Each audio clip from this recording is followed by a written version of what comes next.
इस चैनल पर हमने एक प्रीवियस ईयर के क्वेश्चंस की सीरीज स्टार्ट की हुई है, जिसकी ये थर्ड सीरीज है, जिसका फर्स्ट क्वेश्चन है निम्नलिखित कथनों पर विचार कीजिए। जिसके स्टेटमेंट हैं दो।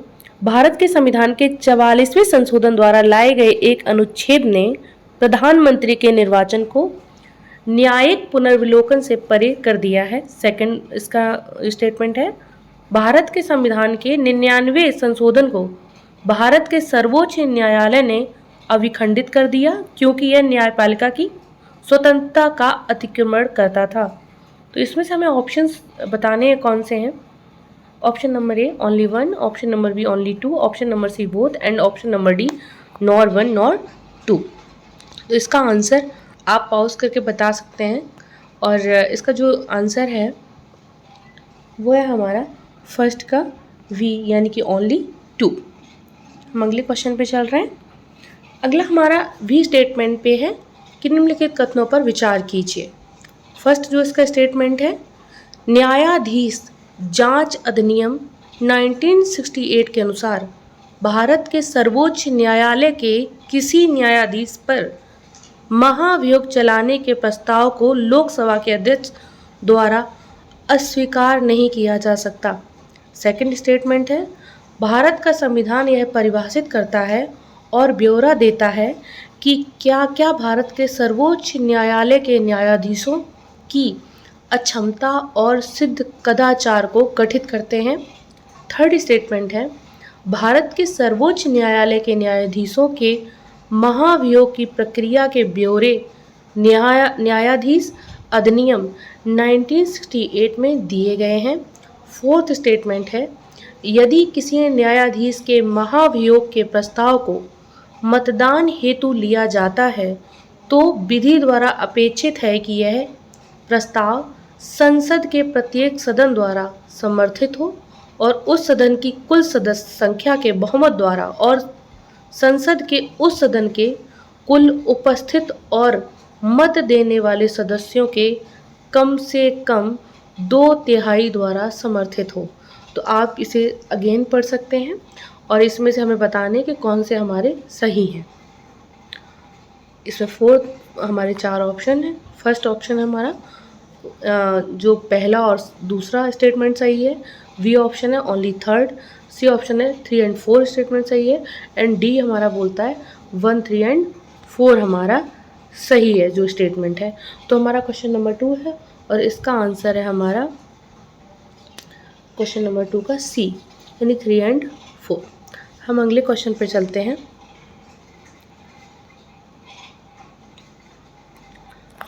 किस प्रधानमंत्री के कार्यकाल के दौरान भारत के संविधान में 9वीं अनुसूची को पुनः स्थापित किया गया था?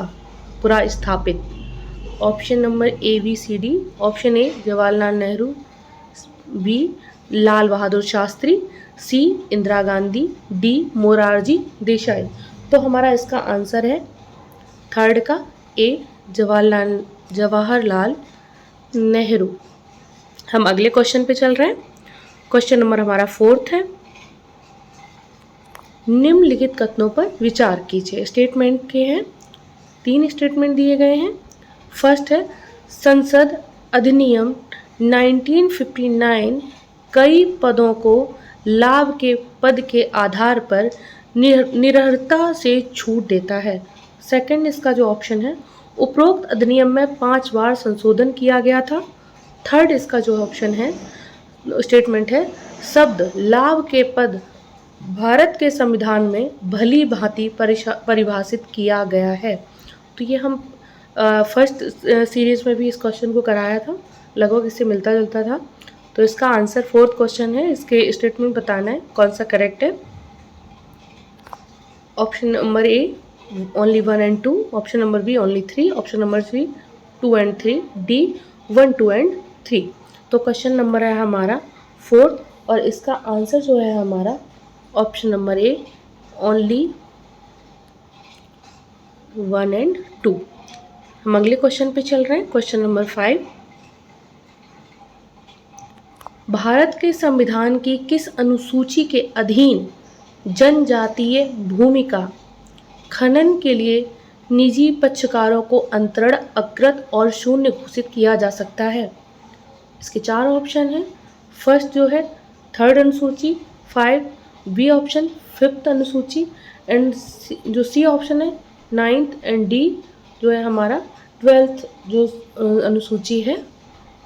इसमें बताना आपको कौन सा शेड्यूल इसमें से जो है वो सही है। तो 5th क्वेश्चन का जो आंसर है हमारा वो है हमारा ऑप्शन नंबर बी, 5वीं अनुसूची। हम अगले क्वेश्चन पे जाते हैं। क्वेश्चन नंबर 6, भारत के संविधान का कौन सा अनुच्छेद अपनी पसंद के व्यक्ति से विवाह करने के लिए किसी व्यक्ति के अधिकार को संरक्षण देता है? हम इसको भी फर्स्ट या सेकंड सीरीज में कवर कर चुके हैं। इसका आंसर पॉज करके आप बताइए, सूची देखिए करेक्ट है कि नहीं है। इसका आंसर जो है हमारा ऑप्शन नंबर वी 21। हम अगले क्वेश्चन पर चल रहे हैं। क्वेश्चन नंबर 7, भारत में विशिष्टता असुरक्षित जनजातीय समूहों पर्टिकुलरली वल्नरेबल ट्राइबल ग्रुप के बारे में निम्नलिखित कथनों पर विचार करिए। आपके पास स्टेटमेंट है जो पीवीटीसी के बारे में बताने हैं, कौन से करेक्ट हैं। फर्स्ट स्टेटमेंट हमारा कहता है पीवीटीजीएस देश के 18 राज्यों और 1 केंद्र शासित प्रदेश यूटी में रहते हैं। सेकेंड स्टेटमेंट, स्थिर या घटती जनसंख्या पीवीटीजी की स्थिति के निर्धारण के मानदंडों में से एक है। थर्ड, देश में अब तक 95 पीवीटीजी आधिकारिक तौर पर अधिसूचित हैं। फोर्थ, पीवीटीजी की सूची में इरूलार और कोंडा रेड्डी जनजाति शामिल की गई है।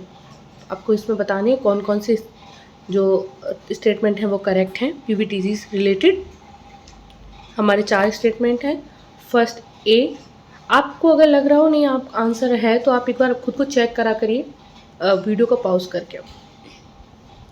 Option number A 1, 2 and 4 3, option number B 2, 3 and 4, option number C 1, 2 and 4, option number D 1, 3 and 4। तो इसका जो हमारा आंसर है वो 7th का आंसर जो है हमारा सी 1, 2 एंड 4। हम अगले क्वेश्चन पे चल रहे हैं। क्वेश्चन नंबर 8, भारत के संविधान के संदर्भ में सामान्य विधियों में अंतर्विष्ट प्रतिषेध अथवा निवर्धन अथवा उपबंध अनुच्छेद 142 के तहत संवैधानिक शक्तियों पर प्रतिषेध अथवा निर्वर्धन की तरह को कार्य नहीं कर सकते। निम्न में से कौन सा इसका अर्थ हो सकता है? क्वेश्चन हम एक बार दोबारा पढ़ रहे हैं। भारत के संविधान के संदर्भ में सामान्य विधियों में अंतर्विष्ट प्रतिषेध अथवा निर्वर्धन अथवा उपबंध अनुच्छेद 142 के तहत संवैधानिक शक्तियों पर प्रतिषेध अथवा निर्वर्धन की तरह कार्य नहीं कर सकते।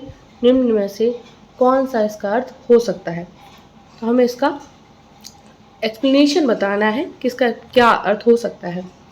4 में से कोई एक है। फर्स्ट ऑप्शन है भारत के निर्वाचन आयोग द्वारा अपने कर्तव्यों का निर्वहन करते समय लिए गए निर्णयों को किसी भी न्यायालय में चुनौती नहीं दी जा सकती। सेकंड, भारत का सर्वोच्च न्यायालय अपनी शक्तियों के प्रयोग में संसद द्वारा निर्मित विधियों से बाध्य नहीं होता। ऑप्शन सी, देश में गंभीर वित्तीय संकट की स्थिति में भारत का राष्ट्रपति मंत्रिमंडल के परामर्श के बिना वित्तीय आपातकाल की घोषणा कर सकता है। ऑप्शन डी, कुछ मामलों में राज्य विधानमंडल संघ विधानमंडल की सहमति के बिना विधि निर्मित नहीं कर सकते। तो क्वेश्चन नंबर है हमारा 8 और इसका जो आंसर है हमारा वो है ऑप्शन नंबर वी। भारत का सर्वोच्च न्यायालय अपनी शक्तियों के प्रयोग में संसद द्वारा निर्मित विधियों से बाध्य नहीं होता। हम अगले क्वेश्चन पे चल रहे हैं। भारत के किसी राज्य की विधानसभा के संदर्भ में निम्नलिखित कथनों पर विचार करिए। तो स्टेटमेंट है, फर्स्ट, वर्ष के पहले सत्र के प्रारंभ में राज्यपाल सदन के सदस्यों के लिए रूढ़िगत संबोधन करता है। सेकंड, जब किसी विशेष विषय पर राज्य विधानमंडल के पास कोई समय नहीं होता तो उस विषय पर वह लोकसभा के नियम का पालन करता है। इसमें से आपको बताने कौन से करेक्ट हैं। Options A only 1, B only 2, C both and D nor 1 nor 2। तो हमारा क्वेश्चन है 9 और इसका जो आंसर है हमारा वो है ऑप्शन नंबर सी, यानी कि बोथ। हम अगले क्वेश्चन पर चलते हैं। निम्नलिखित कथनों पर विचार करिए। इसका स्टेटमेंट है और आपको बताने कौन कौन से करेक्ट हैं। तो फर्स्ट है, भ्रष्टाचार के विरुद्ध संयुक्त राष्ट्र कन्वेंशन का भूमि, समुद्र और वायु मार्ग से प्रवासियों की तस्करी के विरुद्ध एक प्रोटोकॉल होता है। सेकंड, यूएनसीएसी अब तक का सबसे पहला विधित बाध्यकारी सार्वभौम भ्रष्टाचार निरोधी लिखित है। थर्ड है, राष्ट्र पार संगठित अपराध के लिए विरुद्ध संयुक्त राष्ट्र कन्वेंशन की एक विशेषता ऐसे एक विशिष्ट अध्याय का समावेशन है जिसका लक्ष्य उन संपत्तियों को उनके वैध स्वामियों को लौटाना है जिनसे वे अवैध तरीके से ले ली गई थी। फोर्थ है इसका जो मादक द्रव्य और अपराध विषयक संयुक्त राष्ट्र कार्यालय संयुक्त राष्ट्र के सदस्यों द्वारा यूएनसीएसी और यूएनटीओसी दोनों के कार्यान्वयन में सहयोग करने के लिए अधिदेशित है। आप इसे दोबारा पढ़िए क्योंकि थोड़ा सा वाइड है और हम आप पॉज करिए, आपको कौन सा करेक्ट लग रहा है, देन आप आंसर करिए। हम इसके ऑप्शंस पे जाते हैं। फर्स्ट इसका ऑप्शन है ओनली 1 and 3, बी है option 2, 3 and 4, C 2 and 4, D 1, 2, 3 and 4 all. तो क्वेश्चन नंबर हमारा 10th है और इसको जो आंसर है वो आंसर है ऑप्शन नंबर सी 2 and 4। अगले क्वेश्चन पर चल रहा है। भारत के संविधान के संदर्भ में निम्नलिखित कथनों पर विचार करिए। फर्स्ट, किसी भी केंद्रीय विधि को संवैधानिक रूप से अवैध घोषित करने की किसी भी उच्च न्यायालय की अधिकारिता नहीं होगी।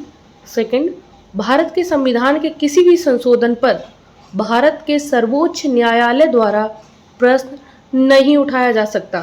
तो आपको बताना है इनमें से कौन कौन से करेक्ट है। Options only 1, only 2, both and nor 1 nor 2। तो क्वेश्चन नंबर हमारा 11 और इसका जो आंसर है हमारा ऑप्शन नंबर डी, ना तो फर्स्ट सही है और ना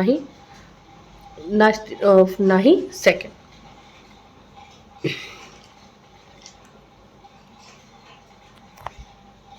क्वेश्चन नंबर हमारा 12 है, राज्य व्यवस्था के संदर्भ में निम्नलिखित में से किस एक को आप स्वतंत्रता की सबसे उपयुक्त परिभाषा के रूप में स्वीकार करेंगे। हम अगेन पढ़ रहे हैं क्वेश्चन को। राज्य व्यवस्था के संदर्भ में निम्नलिखित में से किस एक को आप स्वतंत्रता की सबसे उपयुक्त परिभाषा के रूप में स्वीकार करेंगे। ऑप्शंस हैं, इसमें से आपको एक्सप्लेनेशन देना है सही से। ए, राजनीतिक शासकों की तानाशाही के विरुद्ध संरक्षण। बी, नियंत्रण का अभाव। सी, इच्छानुसार कुछ भी करने का अवसर। डी, स्वयं को पूर्णता विकसित करने का अवसर। तो इसका जो आंसर है वो है ऑप्शन नंबर बी, नियंत्रण का अभाव। अगले क्वेश्चन पे चलते हैं। क्वेश्चन नंबर हमारा है, ये क्वेश्चन दोबारा हुआ है। आप क्वेश्चन नंबर अगले नेक्स्ट पे आते हैं। क्वेश्चन नंबर 13 एंड ये क्वेश्चन लास्ट है हमारा। निम्नलिखित में से किस एक का यह सुझाव था कि राज्यपाल को उस राज्य के बाहर का एक प्रतिष्ठित व्यक्ति होना चाहिए और उसे एक ऐसा तटस्थ व्यक्ति होना चाहिए जिसके गहन राजनीतिक जुड़ाव ना हो और उसके हाल के पिछले वर्षों में राजनीति में भाग नहीं लिया हो। ये सारे क्वेश्चंस लगभग इसमें 3-4 क्वेश्चन ऐसे थे जो हम पीछे सीरीज में कर चुके हैं और अभी जो और होंगी उनमें भी इनसे रिलेटेड यही क्वेश्चंस आएंगे। तो आप देख पा रहे हैं कि प्रीवियस क्वेश्चन कितने इंपॉर्टेंट हैं, तो आपको इसका आंसर मालूम होगा और हमें उम्मीद है क्योंकि हम ये क्वेश्चन कर चुके हैं तो आप इसका आंसर जानते होंगे और नहीं जानते तो आप कमेंट करके गैस करके बताइए या पढ़ा हो वहाँ से बताइए कि इसका आंसर क्या है। अगर आप मैं अगले वीडियो में जो अगली सीरीज़ होगी उसमें हम इसका आंसर कवर करेंगे और जिनको आता हो वो कमेंट में हमें बताएं।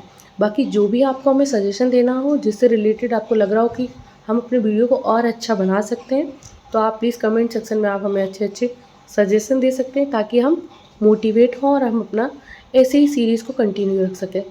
Thank you.